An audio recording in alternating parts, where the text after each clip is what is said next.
કર્મ એટલે શું છે? આજે આપણે એક પ્રાચીન વાર્તાથી કર્મ શું છે તે સમજીએ. પ્રાચીન સમયમાં એક ગુરુજીને શિષ્ય આ કર્મ શું છે એવો એક પ્રશ્ન કર્યો હતો. ત્યારે ગુરુજીએ કહ્યું કે આજે હું એક વાત કહીશ જે તમને કર્મને સમજવા માટે સરળતા રહેશે. તેમણે એક રાજાની વાત કહી કે એક રાજા તેના મંત્રી સાથે રાજ્યમાં ભ્રમણ કરવા નીકળ્યા. ભ્રમણ કરતા કરતા એક મોટી બજારમાં આવ્યા. ત્યાં એક દુકાન પર રાજાની નજર દુકાનદાર પર પડી. એને જોઈ રાજાને ન જાણે કેમ મનમાં વિચાર આવ્યો કે કાલે આને ફાંસી આપી દેવી. મનમાં આવેલા આ વિચાર વિશે એમણે મંત્રીને કહ્યું. મંત્રી એ દુકાનદાર સામે જોયું અને થયું કે રાજાને આવો વિચાર કેમ આવ્યો. મંત્રી પૂછવા જતા હતા કે રાજા આગળ નીકળી ગયા અને વાતનો દોર પણ બદલાઈ ગયો હતો. પણ મંત્રી ચિંતાગ્રસ્ત થઈ ગયા કે કંઈ વાત કર્યા વગર કે જાણ્યા પૂછ્યા વગર રાજા આવું કેમ વિચારે છે. એમ ભ્રમણ કરી મહેલમાં પાછા ફર્યા. પણ મંત્રીને આખી રાત ઊંઘ ના આવી પેલી વાતથી કે રાજાને આવો વિચાર કેમ થયો. એટલે સવાર પડતા જ તેઓ સાધારણ માણસ બની પેલા દુકાનદાર પાસે જાય છે અને પૂછે છે કે તું શું વેચાણ કરે છે. દુકાનદાર જણાવ્યું કે હું ચંદનની લાકડીઓ વેચું છું.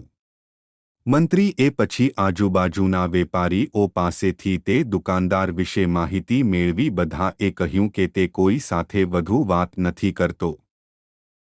તે હંમેશા દુઃખી રહે છે. મંત્રીને વાત સમજમાં આવી. તે પાછા દુકાનદાર પાસે જાય છે અને પૂછે છે તું દુઃખી કેમ રહે છે. તે કહે હું દુઃખી રહું છું કે મારે ત્યાં લોકો આવે છે, ચંદનની લાકડીઓ સૂંઘે છે ને કહે છે વાહ સુંદર છે, બહુ જ મનમોહક સુગંધ છે, પણ કોઈ ખરીદતું નથી એટલે જ હું દુઃખી રહું છું.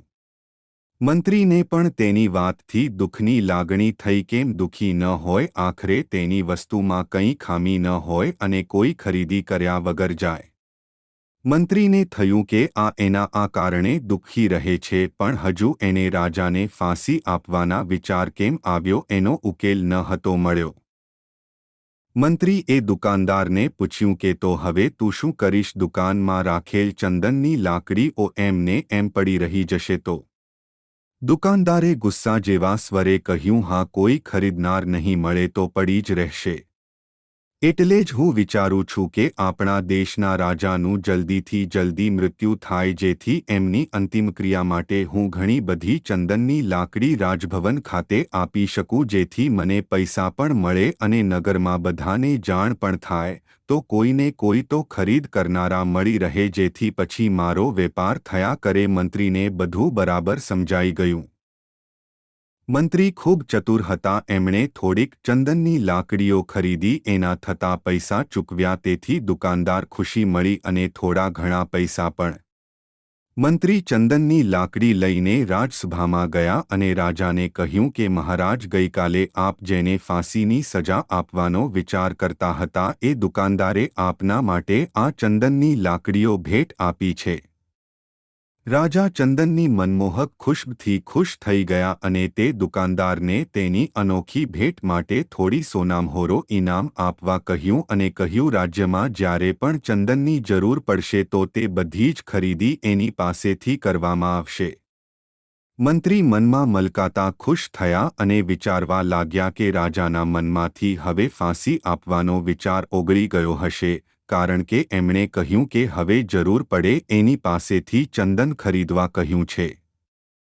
એમ વિચારતા વિચારતા સોનામહોર લઈ પેલા દુકાનદાર પાસે જવા નીકળ્યા. આ બાજુ રાજાને પણ થયું કે દુકાનદાર તો સારો માણસ છે. કાલે જ્યારે હું તેને જોઈ ફાંસી આપવા વિચારતો હતો ત્યારે તે મને જોઈ અનોખી ભેટ આપવા વિચાર કરી રહ્યો હતો. આ બાજુ મંત્રી દુકાનદાર પાસે જઈ પહોંચ્યા અને કહ્યું જે ચંદનની લાકડીઓ લઈ ગયો હતો તે રાજાને ખૂબ જ પસંદ આવી છે, તેથી રાજાએ આ સોનામહોર ઇનામરૂપ આપી છે અને કહ્યું કે જ્યારે જ્યારે ચંદનની જરૂર પડશે તે બધી જ ખરીદી અમારે તમારી પાસેથી થશે. આ સાંભળીને તો દુકાનદાર ખુશ થઈ ગયો. મંત્રી એ દુકાનદારને કહ્યું, કેમ ભાઈ, રાજા વિશે ખોટું કેમ વિચારતા હતા? જોયું, રાજા તો પ્રજા માટે હંમેશા પ્રેમાળ અને લાગણીશીલ હોય છે. આ સાંભળી દુકાનદાર પણ પ્રાયશ્ચિત કરવા લાગ્યો કે રાજા તો કેટલા ભલા છે, માયાળુ છે. મેં રાજા માટે કેટલું ખોટું વિચાર કર્યો હતો. ભગવાનને પ્રાર્થના કરું છું કે તેઓ ઘણું લાંબુ આયુષ્ય જીવે. આ સાંભળીને મંત્રી ખૂબ ખુશ થયા અને તેઓ ત્યાંથી પાછા રાજદરબાર તરફ નીકળી ગયા.